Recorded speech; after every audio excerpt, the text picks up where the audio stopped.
Civil law is not just a legal system. It is a historical attempt to control chaos and create order. It shapes millions of lives and gives society structure. But behind its calm surface lies a long struggle for power. Rulers built this system to control their states and limit uncertainty. Many people see civil law as fairer than common law. But the elite can rewrite the rules quietly. This video reveals how civil law was born, how it works, and how it can protect justice or hide manipulation. Roman roots. Roman law sought order in a vast empire. It built a system with strict rules. Logic stood above chaos. Citizens knew what was allowed. Courts followed written principles.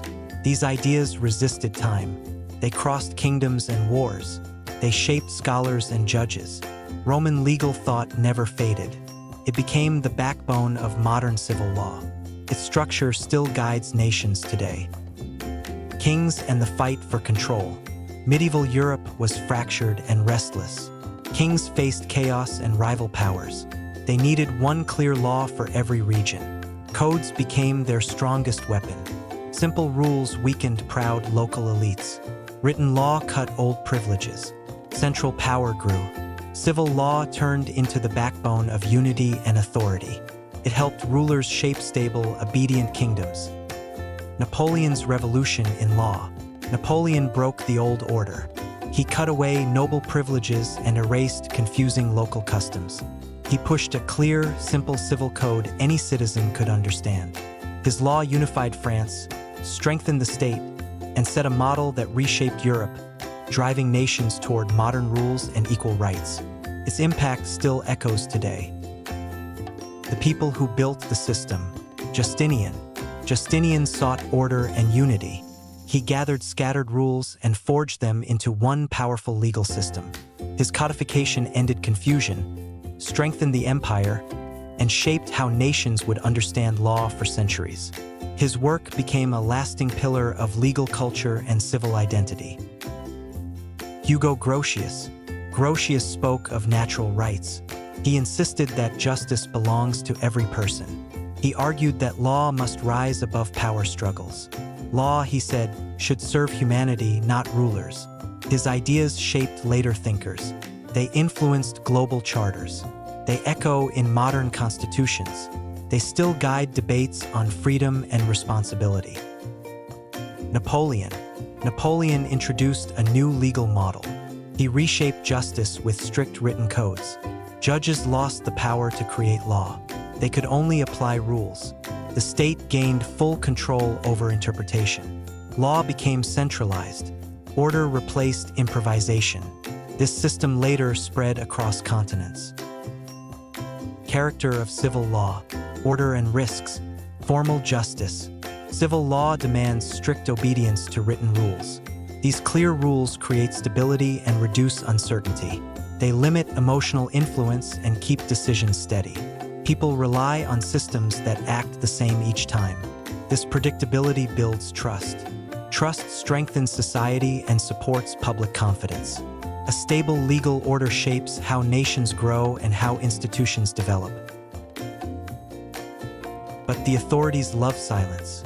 Lawmakers write the rules. They decide how the code will look.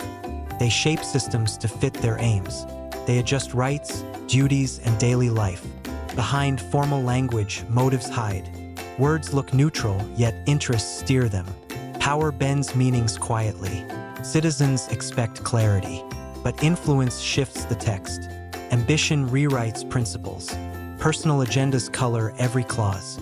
What seems stable can change overnight, and every change affects real lives. Contrast with common law. Judges shape meaning in common law. They interpret cases. They turn decisions into new rules.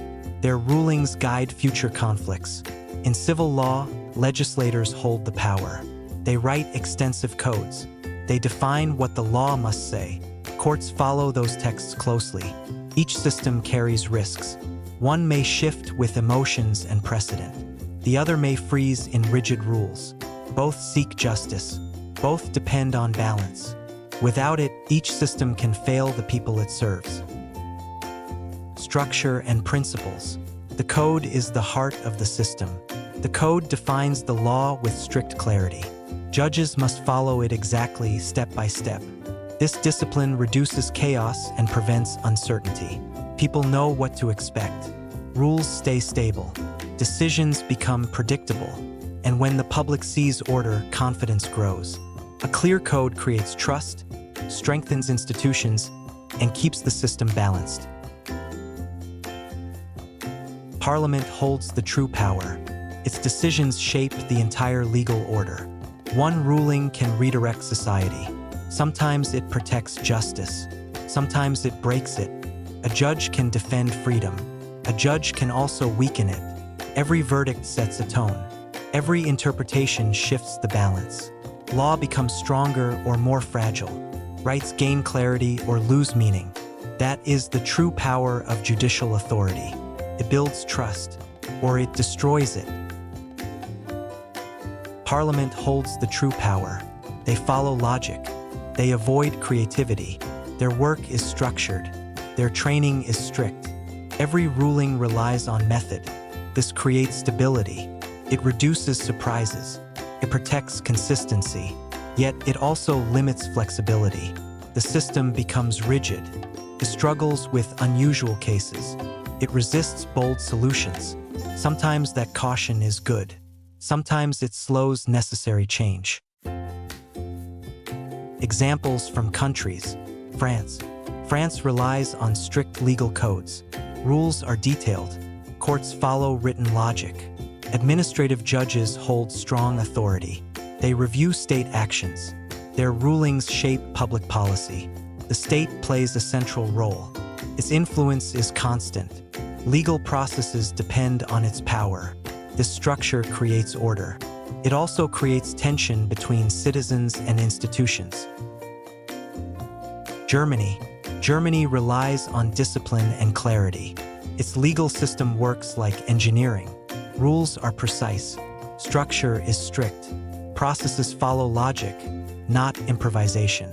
Judges value order. Laws aim to remove confusion. Every step has purpose. Every action must fit the system. This creates stability, creates trust. It shapes how society functions. It defines how conflicts are solved. Eastern Europe. Here, civil law meets politics. Rules do not stand alone. Power shapes meaning. A legal code becomes flexible, can tighten control, can silence critics, can justify state pressure. But the same code can open doors, can support activists, can limit officials, can force transparency. In Eastern Europe, this tension is constant. Law becomes a battlefield. Each article can restrain or liberate. Each reform can shift the balance. Civil law becomes a test of a nation's will. Conclusion. Civil law brings order. It brings stability. It brings clarity. But fairness is never automatic. It depends on the people who write the laws. Good lawmakers build justice. They protect citizens. They limit power. Self-interested lawmakers do the opposite. They create control. They shape rules for themselves. In common law, the judge becomes the risk. His view can shift outcomes. In civil law, the legislature is the risk. Its choices define the entire system. To understand justice, we must look at the law. And we must look at the hands that create it. Hello everyone. I am very excited to share my new YouTube video with you, and I need your support to continue to bring quality and enriching content. If you enjoyed my content, please help me by like the video. It helps me reach more people and spread the message. Subscribe to the channel using the subscribe button below so you don't miss any new update or video. Press the bell to receive notifications every time I upload new content. And if you would like to support me directly and help me create more content, you are welcome to join me on Patreon. Your support is significant for me and allows me to continue investing in creating quality and enjoyable content for you. Thank you so much for joining and watching. I appreciate it from the bottom of my heart. See you in the next video.